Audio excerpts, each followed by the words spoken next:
అంటున్నాను అంటే తనకి మార్నింగ్ బ్లడ్ వామిటింగ్ అయింది. బ్లడ్ వామిటింగ్ అయిందంటే ఆ రాయి ఏదైతే ఇసిరేసి కొట్టినారో తలలో ఏదో నరం పగిలి ఉంటుంది. పాలు కూడా తాగట్లేదు, ఏమి తీసుకోలేకపోతుంది. She is almost in unconscious state. నేను వీళ్ళని వచ్చి పరామర్శిస్తా, కానీ ముందు ఆమె దగ్గర నుంచి కనుక మనం స్టేట్మెంట్ తీసుకోకపోతే స్టేట్మెంట్స్ మారిపోతాయి. నేను టెక్నికల్ గా ఆలోచిస్తున్నాను, ఒక నిమిషం ఆగండి. గాంధీ హాస్పిటల్లో ఉంది, ముందు నేను అక్కడికి వెళ్ళి అక్కడ కరెక్ట్ గా టెక్నికల్ గా లెట్ మీ టేక్ ఆ స్టేట్మెంట్ ఫ్రమ్ దట్ లేడీ. పోలీసులు ఏమంటున్నారు? వీళ్ళు ఇచ్చిన ఎఫ్ఐఆర్ వీళ్ళు ఇచ్చినారయ్యా. ఆ ఎఫ్ఐఆర్ నా ఉద్దేశంలో ఎక్కడ పనికిరాదు.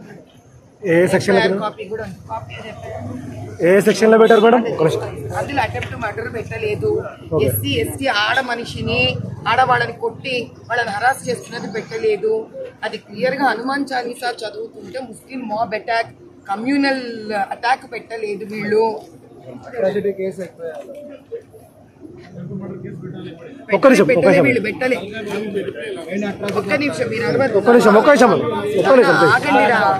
ప్లీజ్ భయ్యా.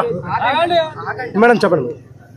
324, 147, 148 అండ్ 149 ఐపీసీ ఇవే పెట్టారు. ఇది మనకి ఎందుకు పనికిరానివి, అన్ని బెయిలబుల్ సెక్షన్స్.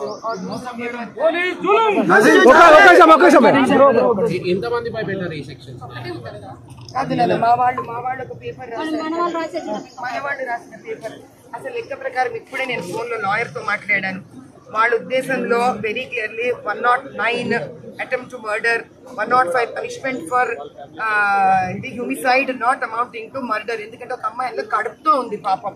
ఇంకోటి 189 section 1, 109 attempt to murder and unlawful assembling the people, section 107. ఇవన్నీ వెయ్యాలి. వీళ్ళు ఏవి వెయ్యకుండా కంఫర్టబుల్ గా బయటకు వచ్చే సెక్షన్లు వేశారు. కాబట్టి ఇప్పుడు మనం ఫస్ట్ తెలివిగా కూడా మనం దీన్ని ప్రవర్తించాలి. ఆవేశంగా ప్రవర్తిస్తే మనం ప్రతిసారి ఆవేశంగా పోతున్నాము, మనం శాంతపడిపోతాం. ఎంతసేపు అరుస్తారు, ఎన్ని గంటలు అరుస్తారు? అరవడమా మనకు కావాల్సింది న్యాయమా? దానికి ఏం చేయాలంటే దేనిని వదిలిపెట్టకుండా ఆఖరి వరకు తీసుకెళ్ళాలి. న్యాయం తెచ్చుకోవాలంటే ముందు మన ఎనర్జీని మనం సేవ్ చేసుకోవాలి, గుర్తుపెట్టుకోండి. Next Old IPC 153A religious enmity, 196 disturbing religious assembly, 307 attempt to murder, 34 common intention mob, 320, 322, 338 causing grievous hurt. ఇన్ని పెట్టుకొని వాళ్ళు బెయిలబుల్ అన్ని హ్యాపీగా రాసుకున్నారు. అంటే మనం ఏం చేయాలి? వాళ్ళు ప్రశాంతంగా ఆఫీస్లో కూర్చొని చేస్తారు, మనము ఇంత ప్రశాంతంగా. దీనికి వాళ్ళు సమాధానం ఇవ్వాలి. అన్నిటికన్నా ముందు నేను ఎందుకు గాంధీ మెడికల్కి వెళ్దాం అనుకుంటున్నానంటే, ఆవిడ ఏ పరిస్థితిలో ఉంది, ఆవిడ డేంజర్ స్టేట్లో ఉందా, మనకి బతికి బట్ట కట్టే స్టేజ్లో ఉందా, మనం ఉందని తెలుసుకోవాలి.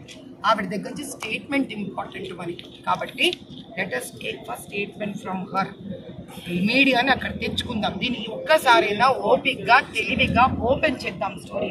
ప్రతిసారి ఇలా అరుస్తాం, గంట అరుస్తాం, 2 గంటలు ఇస్తాం, ఎవరి ఇళ్ళకి వాళ్ళు వెళ్ళిపోతాం. వీళ్ళ కోసం నిలబడేది ఎవరు? మళ్ళీ ఈసారి న్యాయం జరగాలంటే ఇప్పటిదాకా మీడియా రాలేదు, ఒక్క మీడియా రాలేదు.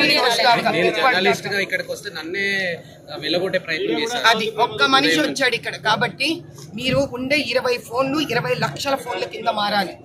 నిజాన్ని చూపిద్దాం. అరిస్తే ఏం చేస్తారు తెలుసా? చివరికి వీళ్ళందరూ దీన్ని ఇంకా కమ్యూనల్ గా దొంగగా వాడుకుంటారు. అక్కడ నాకు ఇంకెవరో ఒక్కడు కూడా చెప్పారు, అమ్మ అక్కడ 3-4 ముస్లిం ఫ్యామిలీస్ ఉంటే వాళ్ళు కూడా భయపడుతున్నారు ఈ ముస్లింలతోటి. This is an important point, అందరూ నోట్ చేయాల్సిన పాయింట్. ఇదంటే ఈ లెక్క ప్రకారము లోకల్ గా ఉండే ఒక చిన్న 3-4 ముస్లిం ఫ్యామిలీస్ కూడా హ్యాపీగా ఉన్నారు వాళ్ళు. కానీ వాళ్ళ పేరు చెప్పుకొని 4-5 ముస్లిం ఫ్యామిలీస్ ఉన్న చోట ఒక మస్జిద్ కట్టి అక్కడ నమాజ్ టైంలో కనీసం 500 మంది వస్తారంట. వీళ్ళు ఎక్కడి నుంచి వస్తున్నారు? ఇదే సిఏఏ. అమిత్ షా గారు చెప్తున్న సిఏఏ ఇది. కొన్ని వీడియోస్ లో చూసాం, నారాయణ తక్బీర్ అల్లాహు అక్బర్ అనే నినాదం కూడా చేశారు. ఒక్క నిమిషం మేడం, ఒక్క నిమిషం సార్.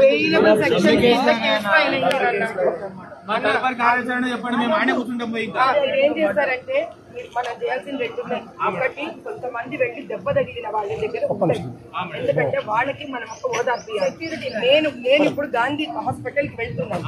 ఎవరైతే ఆల్మోస్ట్ కోమా స్టేట్ లో ఉందో నేను కనుక్కొని అక్కడ ఆవిడ పరిస్థితిని అక్కడి నుంచి కొన్ని మనం స్టేట్మెంట్స్ అక్కడ వాళ్ళతోటి తీసుకొని ప్రాపర్ గా ఎంతమంది అయితే యువకులు లాయర్స్ ఉన్నారో దయచేసి మాతో కోఆపరేట్ చేయండి. ఈ వీడియో చూసిన లాయర్స్ మనల్ని సంప్రదించండి. ఎన్ని అయితే అన్ని పిటిషన్స్ దీని మీద మనం చేద్దాం. ఈసారి దీన్ని వదిలిపెట్టేది అరవద్దు, నినాదాలతో ఏమవ్వదు. అంతు చూడడం మన దగ్గర ధ్యేయం ఉండాలి, గుర్తు పెట్టుకోండి. ఆఖరి వరకు దీన్ని వదిలిపెట్టకూడదు. అర్థమైందా?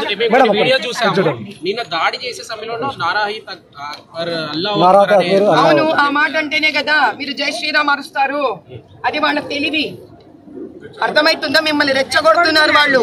గణేష్ మండపం దగ్గరకు వచ్చి ఎక్కి ఆ నినాదాలు అనేది ఎందుకు? ఎలక్షన్ టైము మిమ్మల్ని ఎంత రెచ్చగొడితే ముస్లింలు అంతా రెచ్చిపోయి ఓట్లేస్తారు. బ్రెయిన్ పెట్టి ఆలోచించండి పిల్లలారా మీరందరూ. వాళ్ళు ఏం చేస్తున్నారు? అల్లా అక్బర్ అల్లా అక్బర్ అని వాళ్ళు అంటే మీరేం చేస్తారు? జై శ్రీరామ్ జై శ్రీరామ్ మీరు అంటారు. ఎవరు అంటున్నాడు అది చూడండి. అక్కడ ఎవరికైతే లోకల్ గా ఒక ఆధార్ కార్డు లేదో, ఎవరికైతే ఇక్కడ కనీసం రేషన్ కార్డు లేదో, ఎవడైతే ఈ దేశం పౌరుడు కాదో, जो इस देश का नागरिक नहीं है, उस मुसलमान को यहाँ पे बुला रहे हैं. और यहाँ का मुसलमान भी थक गया, क्योंकि वो बात नहीं कर सकता जितना आपको मारम पीटी करते उस मुसलमान को भी मारते हैं लोग. जो उपल में किसको सपोर्ट कर रहे हैं लोग? उन मुसलमानों को जो इस देश के नहीं है. यही तो मैं कह रही हूँ जब से. यहाँ के पुलिस कौन है, किसके यहाँ है? यहाँ के कांग्रेस की गवर्नमेंट में है, तो वो रजाकार को ही तो सपोर्ट कर रहे हैं ना. वो हिंदुओं को है तो आधा घंटा में केस बुक करते हैं, आप नहीं 24 घंटे टाइम नहीं समझ रहे. आप जब तक आप इस प्रकार हिंदू मुसलमान के बात निकालोगे उनका काम आसान कर रहे हैं आप. बंगाल परिस्थिति नहीं आप समझो. आप हिंदू मुसलमान का